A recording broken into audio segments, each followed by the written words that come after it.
안녕하세요. 오만사입니다. 저희가 국민학교에 다니던 시절에는 도덕이라는 교과가 있었어요. 거기에는 규범이라든지 기본적으로 지켜야 할 인간 생활의 규칙이라든지 대부분이 그저 착하게 살아야 하는 것처럼 쓰여져 있었고, 그렇게 살아야 한다고 하는 내용들이 인간다움인 것처럼 배웠었죠. 착한 사람과 나쁜 사람이라는 흑백 논리는 정확히 구분했었던 것 같았지만 너무 현실과 동떨어지는 이상적인 내용들 뿐이었죠.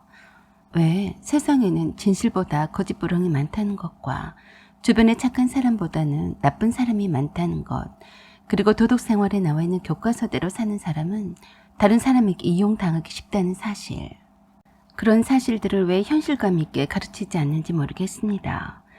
요즘에는 초등학교에서 생존 수영이라고 해서 가르친다고 하는데, 그런 실생활에 유용하고 유사시에 생명을 보존할 수 있는 그런 방법들을 가르치는 것이 오히려 참 유익하다는 생각을 해보게 됩니다. 갑자기 웬 뜬금없는 소리를 하냐고요? 사람들마다 저마다의 생각이 다르겠지만 저는 그랬습니다. 인간은 다 선한 사람들만 있는 줄 착각했었어요. 그저 환경의 지배를 당해서 어쩌다 그렇게 되었을 뿐이라고 생각을 했었고, 다시 선한 인간으로 회귀하는 본능인 양심이란 것이 있기 때문에 인간으로 살만하다고 생각했었어요. 그런데 의외로 그 양심마저 스스로 짓밟고 마비된 채 사는 인간 같지도 않은 인간들도 있더라고요. 그중 한 명이 저의 전 남편이었습니다.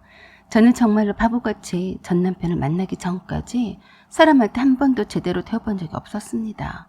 그래서 모든 사람들이 다 좋은 사람들만 있는 줄 착각했어요.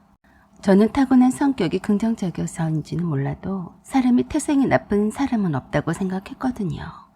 전 남편은 선비 같은 사람이었습니다. 어찌됐건 제 눈으로 봐서는 착한 사람이었고, 정의감도 투철한 사람이었고, 불의를 보면 울분을 참지 못한 사람이었어요. 그래서 찢어지게 가난한 집의 셋째 아들이라고 해서 결혼을 반대했는데도 불구하고 그 좋은 조건에 따라다닌 남자들을 마다하고 결혼을 했습니다. 지금 생각해보면 제 팔자가 그때부터 꼬여버린 격이었는데 누구를 탓하겠어요. 주변 사람들의 말도 듣지 않고 세상 물정도 제대로 모르면서 아는 척 착각해버린 제 탓이었으니 말입니다. 당시만 해도 돈 하며 결혼이 돈에 팔려가는 것인지 내가 돈에 팔려가는 것인지 헷갈리는 그런 속물군성으로 결혼하고 싶지가 않았어요. 그저 남편이 다른 남자들과는 다르게 요란하지도 않고 쓸데없는 말들은 하지 않았고 바른 사나이 같아서 그 점이 마음에 들었습니다. 그저 평생을 두고 나만 바라보고 살 것만 같은 사람이라고 믿어서 그것 하나만 보고 결혼을 했습니다. 처음에는 행복했습니다. 풍족하지는 않아도 함께 있어서 좋았고, 그래서 첫 임신도 빨리 되었어요. 그때부터 제 인생이 꼬이기 시작했습니다. 사실 다니는 직장도 있어서 임신은 한 2년 정도 후에 하고 싶었는데 남편이 되도록이면 빨리 낳아서 키우자고 재촉했습니다. 그때만 해도 회사 내 산모에 대한 복지가 잘 이루어지지 않았었고, 결혼과 동시에 회사를 그만두거나 임신을 하면 많이들 그만두고 떠나던 때였어요. 저도 배가 점점 불러오자 무슨 대단한 월급을 받고 다니는 직장도 아니었기 때문에 퇴사를 결정했습니다. 남편도 그러기를 원했었기도 했어요. 그런데 그걸 두고서 시댁 쪽에서 여러 말들이 오고 갈 줄은 상상도 하지 못했습니다. 제가 마치 회사를 그만두기 위해서 일부러 임신을 했다고 하더라네요. 그것도 남편의 입을 통해서 들었습니다. 남편은 저를 두둔하기는 했지만 시부모님이 저를 사람 취급하지 않는다고 해서 무척 놀랐습니다. 그것도 아무것도 아닌 것처럼 저에게 말을 하더라고요. 가난한 집에 시집을 왔으면 어떡하든지 열심히 일을 할 생각은 하지 않고 남편이 벌어다 준 돈으로 놀고 먹을 궁리만 한다고 했다더라고요.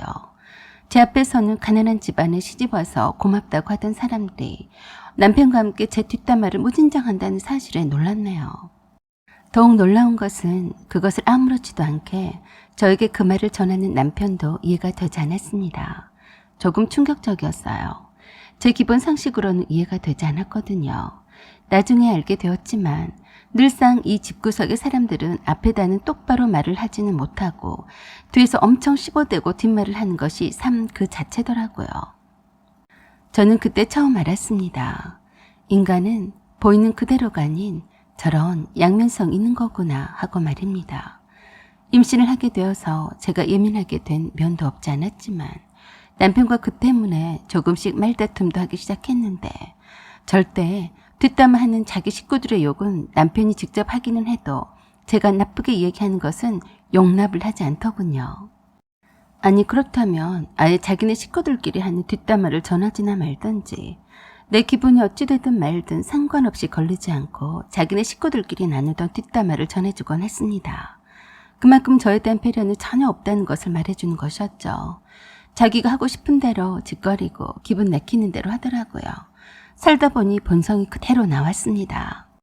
그런데 참으로 이상한 것은 자기네 식구들이 하는 그런 뒷말들과 다른 사람들을 향한 욕들이 나쁘다고 인식하지도 않았고 오히려 그 속에 녹아드는 것을 보고서 이래서 환경이 중요한 거구나 싶었습니다.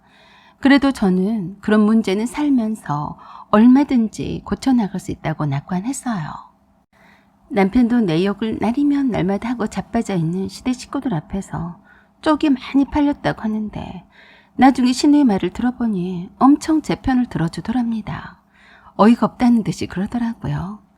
없는 집에 시집을 온 주제에 임신도 칠칠치 못하게 빨리 한 것도 마음에 안 들고 집에서 빈둥거리며 놀고 자빠져 있는 것도 마음에 안 들고 이게 다 돈 때문이더라고요. 이래서 가난한 집안에 시집가면 안 된다는 말이 이래서 그런가 보다라고 이해가 되었습니다. 그렇더라도 남편만 올바르면 괜찮을 텐데 그 남편마저 그 나물에 그 밥이었으니 별다르지 않았습니다. 출산 예정일을 한 달을 남겨두고 친정집에 미리 가 있기로 했습니다. 남편도 첫 출산이라서 친정집에서 친정엄마의 보살핌 속에 지내다가 출산을 하면 마음이 놓인다고도 했어요. 남편에게서 친정집에 가기로 했다는 말을 들어서인지 저에게 시어머니가 전화를 하셨더라고요. 너 친정에 간다고 하던데 내가 너 아기 잘 낳으라고 보양식 좀 해줄 테니까 지금 집에 천천히 오너라. 남들이 들으면 시어머니가 임신한 며느리를 끔찍이도 생각해서 맛있는 거 해 먹이려고 하는 것처럼 보이겠지만 실상은 아니에요. 저도 못 몰랐을 때는 깜빡 속았었죠. 말은 저런 식으로 가식적으로 해놓고 실상은 신우 식구들을 불러놓고 음식 장만을 함께 하자는 말이에요. 남편에게도 제가 친정에 가기 전에 보양식을 해 먹일 테니까 저녁에 퇴근해서 시댁집으로 오라고 했다더라고요. 남편은 그런 시어머니가 엄청 며느리를 아낀다고 생각했습니다. 실상은 신우네 식구들을 오라고 해서 밥 한 끼 먹여보내려고 한 것인데 말이죠. 그걸 모르더라고요. 몸이 무거워서 움직이기도 힘이 들었는데 못 간다는 핑계는 댈 수가 없게 만들었습니다. 할 수 없이 택시를 타고 일찌감치 시댁에 갔습니다. 시댁에는 늘 그렇듯이 그렇게 가난한 집안이라면서도 맨날 놀고 먹고 있는 우아한 백조 한 마리가 있었어요. 제가 하는 말이 아니라 자칭 우아한 백조라고 떠들어대고 다니는 밉상인 26살인 신우이가 있었어요. 저를 보자마자 그러더라고요. 어머, 언니, 배가 엄청 불렀네. 네, 아가씨, 예정일이 다가오니까 배가 불러서 힘드네요. 그리고 시부모님께 인사를 드렸는데 제 배만 흘끗 쳐다보고는 시아버님이 그러셨어요. 옛날 엄마들은 애를 낳기 전까지도 밭도 메고 부엌에서 밥도 짓고 했다. 시아버님의 말씀은 딱 그런 거였죠. 네가 너무 편에 빠져서 빈둥거리고 놀고 먹으니까 쓸데없이 배만 부른 거다 라고 말하는 것처럼 들렸어요. 원래는 아버님도 저를 이뻐하시는 것 같더니 얼마나 시어머니와 시누이들이 둘러앉아서 내 뒷담화를 하든지 변하신 것 같았어요. 아버님이나 시어머니의 첫인상은 남편처럼 순하고 세상에 대고 욕짓거리를 한 번도 해보지 않을 것만 같은 그런 분처럼 보였습니다. 그런데 반전이더라고요. 할 것 다 하시더라고요. 그저 제가 사람을 잘못 보는 것일 뿐이었어요. 제가 도착하기가 바쁘게도 시어머니는 역시나 큰 시누이네 식구들에게 전화를 하시면서 그러시더라고요. 퇴근해서 바로 애들 데리고 와라. 정서방한테도 이곳으로 바로 오라고 해. 오늘 저녁에 네 애들 먹이려고 애들이 좋아하는 감자탕 하고 있다. 빨리 와라. 며느리 보양식을 하신다더니 딱 걸렸네요.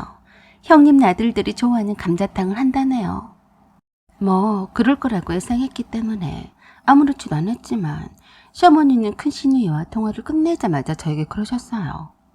너 운동 삼아 옥상에 있는 장독대에 가서 된장 좀 퍼가지고 올래? 저는 제 귀를 의심했습니다. 운동 삼아 옥상에 다녀오라고 하셨는데 이게 뭔 소리인지. 그런데 다시 한번 말씀하시더라고요. 이제 나을 때가 다 되었으니까 적당히 운동을 해도 괜찮다. 일부러라도 움직여야 건강하게 잘 나올 수 있어. 어서 가서 된장 좀 넉넉하게 퍼와라. 배도 무거워서 걷기도 힘이 드는데 가파른 계단을 걸어서 배불뚝이한테 올라가라고 하다니 어이가 없었습니다. 그래서 솔직하게 말씀을 드렸습니다. 어머니, 2층 계단도 오르기가 힘이 드는데 가파른 옥상 계단은 안 돼요. 아가씨한테 퍼오라고 하세요. 그랬더니 뭐? 못 간다고? 일부러 가라고 하는 거야. 거기를 왜 못 가? 네가 운동 부족인 거는 모르겠니? 나는 너처럼 배가 부른 임산부는 본 적이 없다. 막내 시누이도 한마디 거들더라고요. 언니, 만삭인 사람이 왜 안 힘들겠어? 조금 힘들어야 운동이 되는 거야. 올케 언니, 여기서라도 그렇게라도 운동을 하지 않으면 언니가 집에 돌아가서도 꼼짝도 하진 않을 거 아니야. 엄마가 시킨 대로 해요. 라고 하면서 된장을 퍼오라고 스탬버를 손에 쥐어주는데 끝까지 못 간다고는 못하겠더라고요. 네 참, 보양식 해먹인다더니 운동시키려고 불렀구나. 그냥 이 소리 저 소리 듣기가 싫어서 별일이야 있겠냐 싶어서 조심해서 올라갔다 오려고 했습니다. 한편으로 생각하면 참 서럽기도 했어요. 처음에는 순진하고 멍청해서 저렇게 웃으면서 말한 이면의 음흉한 생각들을 간파하지 못했었는데 몇 번을 겪어보고 나니 속이 다 훤히 들여다 보였습니다. 2층 계단까지는 계단 폭도 넓고 계단 높이도 높지가 않아서 천천히 올라갈 만 했습니다. 문제는 2층에서 3층 옥상으로 올라가는 계단이 좁고 가팔라서 조심해야 했어요. 한쪽은 녹슨 철 난간이었고 다른 한쪽은 그냥 2층 건물의 콘크리트 벽면이어서 잡을 곳이 마땅치가 않았어요. 올라갈 때는 잘 올라갔지만 된장을 퍼다 담은 스탬버를 들고 내려가자니 조금 아슬아슬한 생각이 들었습니다. 그래도 조심해서 내려가 보자 생각을 하면서 내려오는데 한 손에 된장을 담은 볼을 들고 있자니 무게중심을 잡기가 힘이 들었습니다. 정말로 땀이 나기 시작하는데 시어머니와 시누이 말대로 운동을 제대로 하는 느낌이더라고요. 그러다가 중간쯤 내려오다가 한쪽 발이 미끄러지는 바람에 그대로 계단 밑으로 굴러 넘어지면서 다행히도 난간을 용케 잘 잡아서 그나마 충격을 덜해 보였는데 일어나기가 힘들더라고요. 다행히도 새들어 살던 아줌마가 넘어지면서 질렀던 비명소리에 놀라서 나와보고는 시어머니와 시누이를 부르고 난리 법석을 떨었는데 놀라서 올라온 시어머니가 저에게 그러더라고요. 괜찮니? 얼른 일어나 봐라. 그렇게 조심해야지. 누가 보면 일부러 너 올라가라고 시킨 줄 알겠다. 아이고, 아까운 된장은 어쩌니? 2층에 새들어 살던 아줌마가 이렇게 만삭의 몸으로 어쩌려고 감히 옥상에 올라가냐고 하는 말에 시어머니가 그 아줌마 들으라고 그러고 자빠져 계시더라고요. 그런데 저는 그게 문제가 아니었어요. 당장에 병원에 가야겠다고 시어머니한테 남편에게 전화를 해달라고 했는데 시어머니가 그러더군요. 아니, 꼭 병원에 가야겠니? 조금 있으면 퇴근해서 올 시각인데 뭐하러 걱정하게 연락을 하니? 지금 애기 낳아도 하나도 걱정 없다. 달수도 다 채웠는데 무슨 걱정이니? 얼른 일어나라. 나랑 병원에 가자. 저는 말을 하거나 큰 소리를 하면 양수가 더 터져 나올까 봐서 무서워서 눈물을 흘리면서 2층 아줌마한테 남편한테 전화해달라고 자그마한 소리로 부탁했어요. 시어머니와 시누이는 그러는 나를 보면서 그러더라고요. 아니 올케, 왜 바닥에서 일어나지도 않고 질질 짜면서 아줌마한테 그래? 내가 오빠한테 전화해줄게. 됐지? 라고 하면서 남편한테 전화를 하더니 그러더라고요. 올케가 계단에서 조금 넘어진 것 같은데 일어나지도 않고 오빠한테 전화만 해달래. 언니, 오빠 전화 받아봐. 저는 남편한테 양수가 터진 것 같다고 했더니 빨리 119를 불러서 병원으로 가라고 했고 신우와 시어머니한테 아직 예정일이 한 달이나 남았는데 벌써 양수가 터지면 위험하다고 한 것 같았는데 시어머니가 남편에게 그랬습니다. 네가 뭘 안다고 그러니? 지금 애기 낳아도 아무렇지도 않다. 걱정할 것 없다. 그렇게 해서 119를 남편이 불러줘서 병원에 바로 갔습니다. 이미 계단에서 굴러 넘어지면서 그 충격으로 양수가 터져버렸기 때문에 그대로 출산을 할 수밖에 없다고 했습니다. 저희 친정집 식구들은 모두 다 몰려와서 걱정을 하고 난리도 아닌데 시어머니와 시누이는 콧배기도 보이지 않았습니다. 그 와중에도 감자탕을 끓여서 시누이네 식구들 먹이기 바빴나 보더라고요. 남편한테는 다 그렇게들 양수가 터져서 출산하는 것이라며 걱정을 하지 말라고만 했답니다. 저희 친정 식구들은 아직도 예정일이 한 달이나 남았는데 이래도 되는 거냐고 걱정을 했는데 말입니다. 의사는 산모가 위험하게 옥상 계단을 오르내렸냐면서 난리도 아니었어요. 아이가 아직 주수가 모자르니 바로 인큐베이터에서 살아야 하고 어떤 후유증에 시달릴지는 각오해야 한다고 했고 최대한 아기를 살리기 위해서 생명유지장치를 써야 하는데 비용이 만만치 않게 들 것이며 최악의 경우도 염두에 둬야 한다고 말했습니다.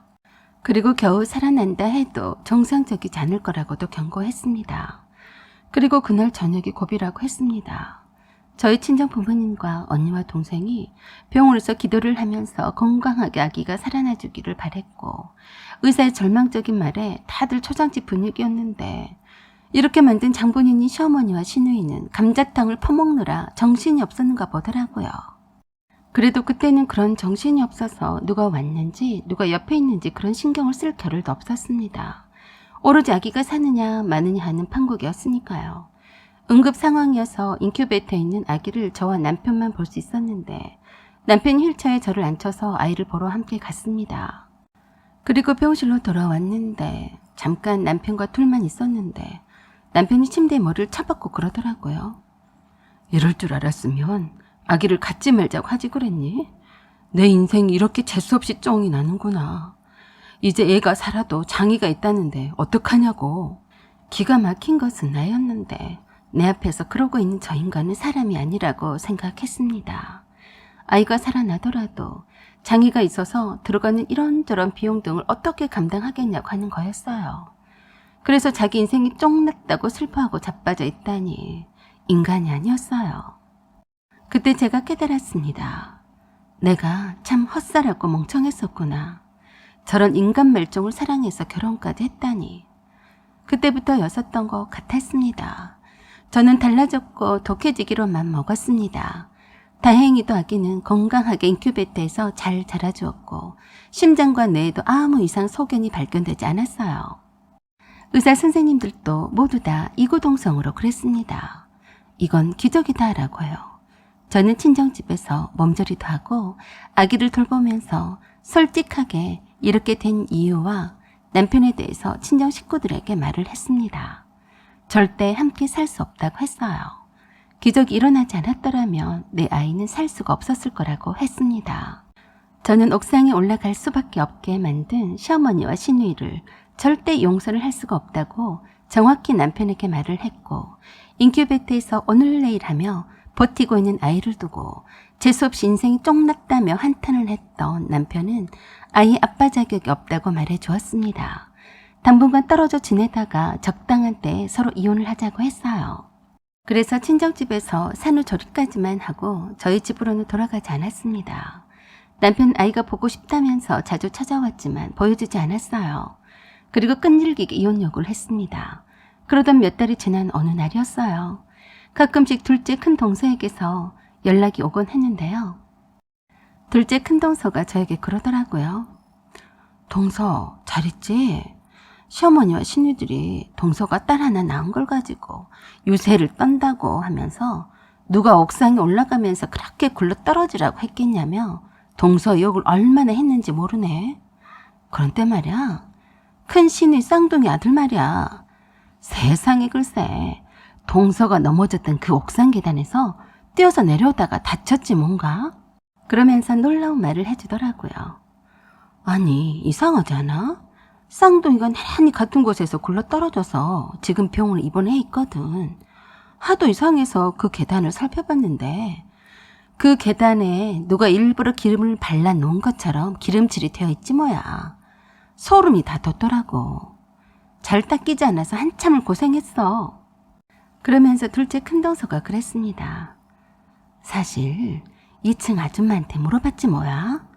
혹시나 계단에 기름을 떨치거나 했냐고. 그랬더니 거기 옥상에는 주인집 아주버니가 올라가지 못하게 해서 올라가 본 적도 없고 빨래도 2층에다만 넣는다고 하더라고. 이상하지 않아? 맨날 시어머니가 텃밭처럼 파나 상추를 심어서 자주 왔다 갔다 하는 곳인데 시어머니는 한 번도 넘어진 적이 없다잖아. 아무튼 신우의 쌍둥이 아들이 거기서 나란히 넘어져서 굴러떨어진 바람에 머리를 크게 다쳐서 쌍둥이 중 한 명은 뇌수술을 받고 있고 또 다른 한 명은 심한 골절과 얼굴에 찰과상으로 중태라고 했습니다. 그 때문에 큰 신우와 시어머니가 대판 싸우고 한바탕 난리가 났다고 하더군요. 뭐하러 거기에다가 기름칠을 했냐고요. 그 말을 듣는데 소름이 쫙 돋더라고요. 그리고 저는 남편을 불러서 말했습니다. 시어머니가 의도적으로 일부러 옥상 계단에 기름칠을 해놓고 만삭인 며느리에게 된장을 퍼오라고 한 거라고요. 남편은 절대로 그럴 리가 없다고 했습니다. 그런 남편에게 제가 말했어요. 우리 애가 재수가 없어서 네 인생이 쫑날 뻔한 게 아니라 네 엄마가 재수가 없어서 네 인생을 쫑을 내고 있는 거니까 알아서 이혼 잘하자. 그런 후에 둘째 아주버니와 연락을 해서 만났다고 하더니 제가 원하는 대로 이혼을 해주었습니다. 매달 아이의 양육비는 물론이고 남편이 얼마 보태지도 않았던 신혼집도 저에게 넘겼고 전 남편은 시댁집에 다시 들어가 살게 되었습니다. 그러자 시어머니는 자기가 한 일에 대해서는 전혀 반성도 하지 않고서 전 남편이 맨몸으로 이혼을 당하고 쫓겨왔다면서 저에게 열불이 나서 저에게 전화를 했습니다. 네가 뭘 잘했다고 내 아들과 이혼까지 하고 땡전 한 푼도 없이 거지 신세꼴로 만들었니? 그래서 제가 하고 싶은 말을 다 했습니다. 어머니는 뭘 잘했다고 저에게 따지고 있어요. 어머니도 옥상 계단에 기름칠을 해놓고 한번 올라가 보세요. 그래야 정신 차리시겠어요. 여자 언니 반성은 하지 않고 얼마나 남편 앞에서 신우와 함께 저희 욕을 하고 흉을 봤던지 남편도 듣다 못해서 옥상 계단에 똑같은 자리에다가 기름칠을 해놓고 누구든지 올라가 보라고 했다네요. 당해봐야 안다고요. 그리고 전 남편은 잊고 있었답니다. 기름칠을 해놓았는데 설마 하니 올라갔겠냐고 생각했다고 하더라고요. 그런데 시어머니가 건망증이 있는지 어쩐지 그새 그걸 잊고서 평소 하던 것처럼 그 다음날 아침에 화분 상추 텃밭에 물도 주고 반짝거리 할 요량으로 올라갔다가 내려오는 길에 역시나 발이 미끄러지면서 꼬꾸라졌다고 했습니다. 다행히도 시어머니의 몸이 날씬한 편이라서 어깨와 팔이 골절된 거 말고는 다른 이상은 없다고 했는데 그 자리에서 기절한 바람에 119를 부르고 또 한바탕 난리가 났다고 했습니다. 결국엔 계단을 오르지 못하도록 막아놓았다고 하더라고요. 참 가지가지 한다고 생각했네요. 끝까지 며느리한테 한 짓에 대해서 반성을 하지 않은 벌이라고 생각했습니다. 이젠 더 이상 둘째 형님을 통해서 인간 같지도 않는 시집 식구들에 대한 얘기는 듣고 싶지도 않았습니다. 내 아이의 아빠가 전 남편이란 사실도 정말 싫었습니다. 그런 후 한참 후에 아가씨도 결혼을 했다는데 불임이라고 했습니다. 우한백초가 취집해서 잘 살아보려다가 미운 오리 새끼처럼 이혼을 당하고 시댁에서 살고 있다고 들었습니다. 옥상 계단에서 굴러떨어진 시어머니가 그 후유증을 허리와 다리를 잘못 써서 시누이가 시어머니를 돌보면서 시댁 살림을 도맡아 하고 있다고 했습니다. 그리고 큰 시누이의 쌍둥이 아들들은 다행히도 많이 회복은 되었지만 뇌수술을 받았다던 한 아이는 약간 정신지체인 장애를 안고 평생 살게 되었고 다른 한 아이는 상대적으로 건강해 보였지만 수년 뒤에 그 후유증으로 시력이 거의 장님 수준으로 나빠졌다고 들어서 참 안타까웠습니다. 그런 탓에 큰 시누이는 시어머니를 원수 보듯 하고 연을 끊듯이 연락을 하지 않고 산다고 했고 전 남편도 시댁에서 시어머니랑 함께 살다가 따로 허름한 월세방에서 혼자 지내면서 왕래를 전혀 하지 않고 있다고 했는데 별다른 수입도 없는 시부모님께 드리는 용돈을 자식들이 서로 내지 않겠다고 하니까 경제적으로 더 어렵게 살고 있다고들 하더라고요. 요즘에는 그런 시댁은 없습니다. 오히려 시부모가 며느리 눈치 보고 사는 세상이 아니던가요. 다 옛날 말이네요. 옥상 계단에 기름칠을 해놓고 만삭이었던 며느리에게 올라가라고 했던 시어머니보다도 남편이 인큐베이터에 있는 내 아기를 두고서 했던 말이 지금도 왜 이렇게 더 가슴 아프고 용서가 안 되는지 모르겠습니다. 여러분도 저처럼 후회하는 결혼을 하지 말기를 바랍니다. 사연은 여기까지입니다. 여러분의 생각과 의견을 말씀해 주세요. 구독과 좋아요 그리고 알림 설정 부탁드립니다. 감사합니다.